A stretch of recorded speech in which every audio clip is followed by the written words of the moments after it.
साथियों सलाम नमस्ते सत श्री अकाल और जय भीम जोहार। साथियों आज जैसा समय है, जैसी फिजा है, जैसा माहौल है, ऐसे माहौल में साहित्य की बात करना, संस्कृति की बात करना और बुनियादी सवालों को उठाना बहुत मुश्किल होता है। संकट में ऐसे लोग हैं, इसके बावजूद भी संघर्ष जारी है, जद्दोजहद जारी है। हमारे साथ एक ऐसी शख्सियत है जिसके बारे में मैं क्या कहूँ, आप अगर गूगल करेंगे तो ढेरों चीज़ें इनके नाम दर्ज मिलेंगी। साहित्य की कई विधाओं में अपनी ऊर्जा खपाई है मदन कश्यप जी ने, और कई भूमिकाओं में ये शामिल रहे हैं। हमेशा ये सवाल उठता है कि साहित्यकार जो है सिर्फ कैनवास पर ही क्यों दिखता, कागज़ों पर ही क्यों दिखता। ऐसा नहीं है, मदन कश्यप जी लोग ज़मीनी सतह पर भी उतरकर सवालों को उठाते हैं और मुठभेड़ करते हैं, जैसा कवि शमशेर ने कहा था। और आज जो है दोस्तों, 2 दिनों से रांची में जसम का राष्ट्रीय अधिवेशन चल रहा है। मुझे समय कम मिला, मैं माफ़ी चाहता हूँ। आज अंतिम दिन मैं यहाँ पहुँचा हूँ। कई शख्सियतें हैं, कई ऐसे कवि हैं कि लेखक हैं, साहित्यकार हैं, जिनसे मिलना, बतियाना बहुत अच्छा लगेगा, आपको भी सुखद अनुभूति होगी। लेकिन हमारी मजबूरी होती है, हमारे चैनल की मजबूरी होती है, और व्यूवर्स क्या पसंद करता है ये भी दोस्तों यूट्यूब के लिए ज़रूरी है। तो मैं सीधे बिना किसी बड़ी भूमिका के मैं सीधे मदन जी से रूबरू करवाता हूँ आपको। और पहला सवाल यही हमारा होगा मदन जी आपसे, वो ये है कि सभी दर्शकों को मेरा नमस्कार जी। जी।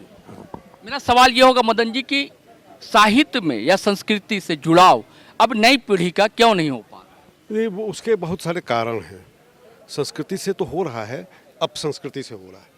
अब संस्कृति का जो प्रसार हुआ है पूरे देश में और दुनिया में, और उसका एक शॉर्टकट सांप्रदायिकता से बना है।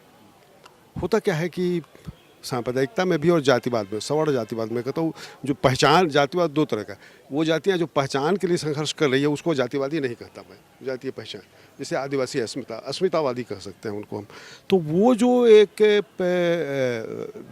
रूप है, उसमें देखिए होता क्या है कि इन चीज़ों से एक शॉर्टकट बनता है, रास्ता बनता है, और आसानी से आप उन्हें अपने ट्रैप में कर लेते हैं।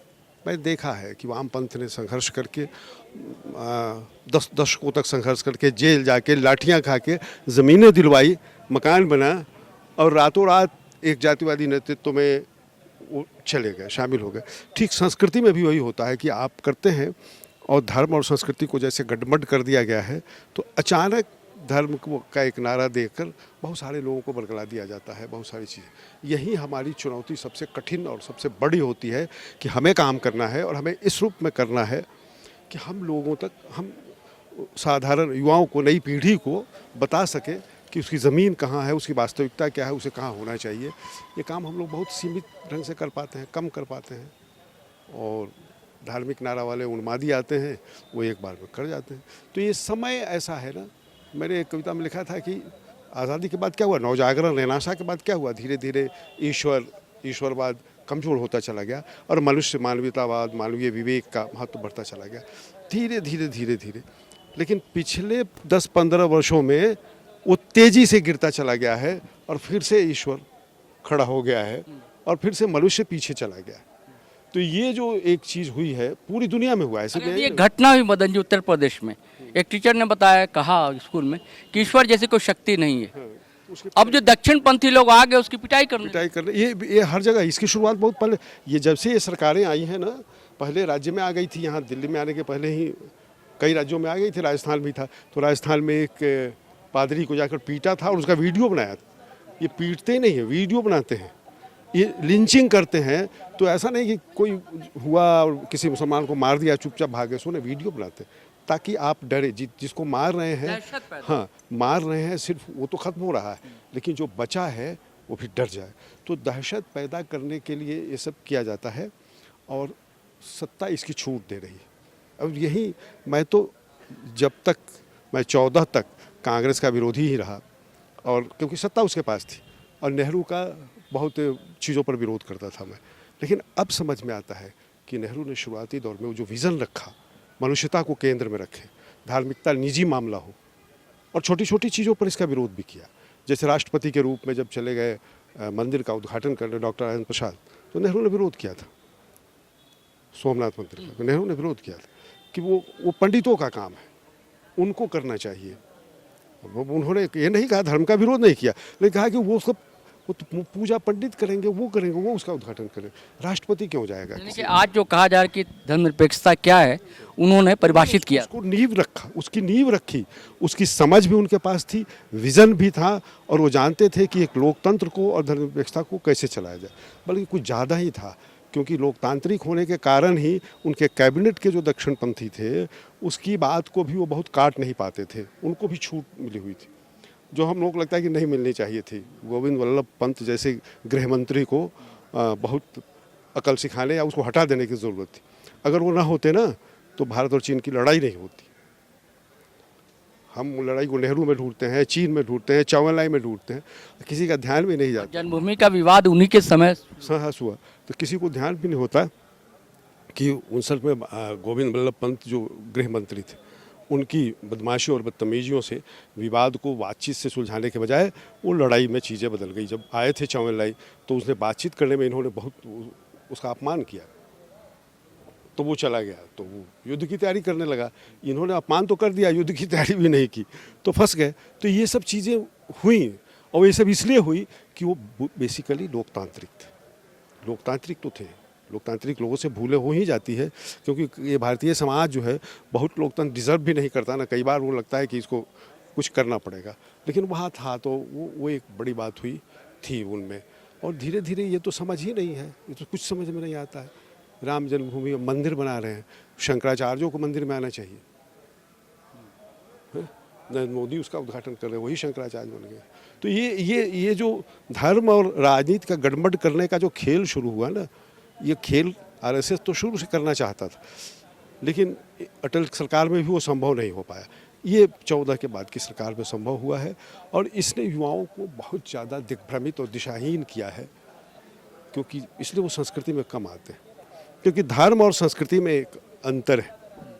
धर्म शुरू से ही अलगाव की शिक्षा देता है, तुम्हें उसका खाना नहीं खाना है, उसका छुआ नहीं, पानी नहीं पीना है, उसके साथ खाट पर नहीं बैठना है। ये नहीं की शिक्षा वहीं से दी जाती है, लेकिन संस्कृति ये शिक्षा नहीं देती है। हमें कपड़ा पहनना है, सबसे अच्छा कुर्ता मुसलमान सीता है, हम उसी से सिलवाते हैं, तो कुर्ता एक हमारी संस्कृति का हिस्सा है, तो वो करते हैं। या इस तरह से जो कुछ भी है ना, समाज जुड़ा हुआ है, संस्कृति जोड़ने से बनती है, और धर्म जो है लोगों को अलग करने से मजबूत होता है। हाँ, तो ये है। तो दोनों पहले से ऐसे ही रहा है, दोनों का चरित्र इसी तरह का रहा। नई बात यह हुई है कि यहाँ पर संस्कृति के नाम पर धर्म के एजेंडा को थोपा जा रहा है, यहाँ दिक्कत हुई है। के नाम। हाँ, सांस्कृतिक राष्ट्रवाद वो है, सांस्कृतिक राष्ट्रवाद तो अच्छी चीज़ है, लेकिन जो आप कर रहे हैं वो सांप्रदायिक फासीवाद है, जिसको आप सांस्कृतिक राष्ट्रवाद कह रहे हैं। आप शब्द का गलत प्रयोग कर रहे हैं और लोगों को भरमा रहे हैं। तो ये जो टैगोर का सांस्कृतिक राष्ट्रवाद सही है। हाँ भाई, सांस्कृतिक राष्ट्रवाद का मतलब ये हुआ कि भारतीय राष्ट्रवाद क्या है। हम पश्चिम की तरफ भाषाई राष्ट्र तो है ना, लिंग्विस्टिक नहीं है। अलग अलग फ्रेंच है, फ्रेंच बोलने वालों का फ्रांस है, अंग्रेज़ी बोलने वालों का इंग्लैंड है, जर्मनी बोलने वालों का जर्मनी है, जर्मन बोलने वालों का। तो ये तो हमारे यहाँ नहीं है ना, हमारे यहाँ 14-15 भाषाएँ हैं। फिर ये धर्म भी है, सब धर्म है, दुनिया के सारे धर्म हैं थोड़े बहुत संख्या में, और हिंदू हैं तो मुसलमान तो बहुत बड़ी संख्या में है, बहुत बड़ी मतलब कि 18-20% कोई कम नहीं होता। तो ऐसी स्थिति में हमारा राष्ट्रवाद क्या होगा, हमारा राष्ट्रीय आधार क्या होगा? हमारी वो सामाजिक संस्कृति, कंपोजिट कल्चर जो पहले से है, जो हज़ारों साल में धीरे धीरे बनी, वो हमारा आधार होगा। लेकिन उसकी जगह पर आप क्या करते हैं कि संस्कृति के नाम पर आप हिंदू सांप्रदायिकता कोई संस्कृति का पर्याय बना के कहते हैं। फिर सवाल उठता है कि जो लेफ्ट मूवमेंट है, या लेफ्ट के लोग हैं, या शायद संस्कृति से जुड़े लोग हैं, आप जैसे लोग हैं, तो ये क्या रोल निभा पाएंगे इसके लिए? उसमें 2 स्तर पर गलतियाँ हुई। लेफ्ट ने लड़ाइयाँ तो लड़ी है, लेफ्ट की ईमानदारी पर भी कोई संदेह नहीं है, तमाम चीज़, लेकिन जनता से जितना कनेक्ट होना चाहिए नहीं हो पाता। पहले शुरू से ही रहा। इनका पूरा ज्ञान इतना किताबी है ना, अंग्रेज़ी पढ़े लोग होते हैं, पूरा डायलेक्टिक मटेरियलिज्म पढ़ के आते हैं, और अब तो हेजेमनी भी पढ़ के आते हैं। अब तो बहुत सारे भाई, अब ग्रामसी भी आ गए और ईगल्टन भी आ गए, और सब है, पढ़ के आते हैं। जनता को नहीं पढ़ पाते ना, जनता को। मैं हमेशा कभी मजाक करता हूँ कि वामपंथी नेताओं का, बुद्धिजीवी तो छोड़िए और भी खराब, वामपंथी नेताओं के बारे में कहता हूँ कि ये लोग ज़मीन से 1 गज ऊपर रहते हैं, ज़मीन पर इनके पाँव नहीं होते। ज्ञान जो है इनको 1 गज ऊपर कर देता है। तो एक कनेक्टिविटी का अभाव रहा है, और दूसरी बात ये रही कि चीज़ों को, प्रतीकों को समझने की गलती हमारे यहाँ ये रहा। हम सही प्रतीक, वो गलत कर प्रतीक को तोड़ रहा है तो आप पूरा निषेध कर देते हैं। ये गलत। आप किसी को कैसे कह दीजिएगा कि भाई हिंदू है तो कोई पूजा नहीं करेगा, धर्म नहीं है, उसकी चीज़, उसकी स्वायत्तता को और उसके अधिकार को समझिए और उसकी वैज्ञानिक, तो आप सीधा निषेध में जाते हैं। ये दिक्कत है जो गड़बड़, तो इससे फ़ायदा होता है, उससे उन लोगों को, उन ताकतों को फ़ायदा हो जाता है। ये यही है बस। अच्छा, ये जितनी पार्टियां हैं, जैसे वाम की शब्दावली में प्रतिक्रियावादी पार्टी कहा गया था पहले, अब तो सामाजिक न्याय की पार्टी कहे जाते हैं ये लोग। जो जनता दल है, राष्ट्रीय जनता दल या सपा है, ऐसी जितनी पार्टियां हैं, तो इनका जातिवाद और आपने जो टर्म यूज़ किया अस्मितावाद, दोनों में क्या फ़र्क लगता है? उसमें देखिए, यहाँ पर जो सारी जातियाँ हैं उनका जातिवाद खतरनाक होता है। और अब तो और भी नहीं कहता, अब तो हिंदू वैल्यू कहते सब कुछ।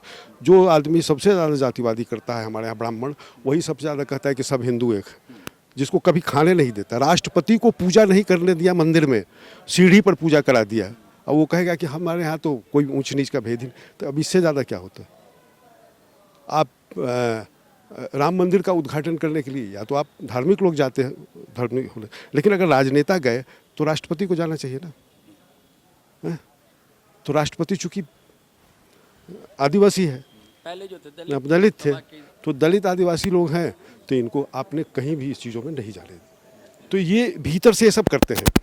और हम लोग तो इन चीज़ों के खिलाफ अस्मितावादी पार्टियों का इतना महत्व तो है ही कि वो पिछड़ों और दलितों के संघर्ष को इस हिंसक सांप्रदायिक संघर्ष के विरुद्ध खड़ा कर रहे हैं। लेकिन उनकी दिक्कत है कि वो जब संकीर्ण जातिवाद में फंस जाते हैं तो दिक्कत होती है, उसको तोड़ते हैं तो विस्तार पाते हैं। लोहिया ने क्या कहा था? जाति तोड़ो जमात। इन लोगों ने क्या किया? जमात को तोड़ के जाति बनाने शुरू कर दिया। आखिरी सवाल ये है कि आपका संबंध बिहार से ही है, बिहार में जो होने वाले विधानसभा चुनाव है उसके परिणाम को लेकर क्या दिखता है? अखिलेश यादव को ही वो श्रेय है, जो एक फ्रैक्चर सरकार, क्योंकि सारा यूपी में, जिस तरह से यूपी में हो गया उस तरह से बिहार में हो गया होता तो सरकार ही नहीं बनती उसकी। लेकिन बिहार में 40 में 30 सीटें ले गया वो। तो वो है अखिलेश यादव को श्रेय है। और अखिलेश यादव का श्रेय कैसे? कि उन्होंने थोड़ा सा यादवों को पीछे कर दिया और अन्य पिछड़ों को आगे कर दिया। ये स्ट्रेटजी अगर ये अपनाते हैं ना, ताकि जनता में ये मैसेज रहे कि तेजस्वी की सरकार आने का मतलब एकदम यादव सरकार नहीं होगी, वो एक सामाजिक न्याय की सरकार होगी, जिसके दायरे में मुसलमान भी हैं, जिसके दलित भी हैं, अन्य पिछड़ी जातियां भी हैं, उनको भी हिस्सेदारी होगी। ये भावना अगर थोड़ी आ जाएगी तो लेफ्ट तो शामिल रहेगी। लेफ्ट तो सरकार में भले नहीं शामिल हो, लेकिन सरकार बनाने में तो शामिल रहेगी। सरकार में शामिल इस शर्त पर कि वो मंत्री नहीं बनेंगे वो, लेकिन वो उनकी अपनी संख्या को उनके पक्ष में तो करेंगे, क्योंकि अभी कोई मजबूरी भी है। ये ज़रूरी नहीं है, मजबूरी है। क्योंकि सर आपका बहुत बहुत शुक्रिया। चलिए, बहुत बहुत धन्यवाद। आपको भी पुराने मित्र हैं इसलिए मैं जी, सुबह कभी तो आएगी, वो सुबह ज़रूर आएगी। इस उम्मीद के साथ हम आपसे जुदा लेते हैं दोस्तों। लेकिन जाने से पहले फिर वही आग्रह गुजारिश करना चाहूँगा कि अगर आपने हमारा चैनल सब्सक्राइब नहीं किया तो ज़रूर कर लें, ज्वाइन बटन दबा देंगे तो अच्छा लगेगा, और वीडियो धड़ाधड़ फटाफट खटाखट शेयर करें, लाइक करें, कमेंट करें, आज्ञा दें, इजाज़त दें। जय हिंद, जय भारत।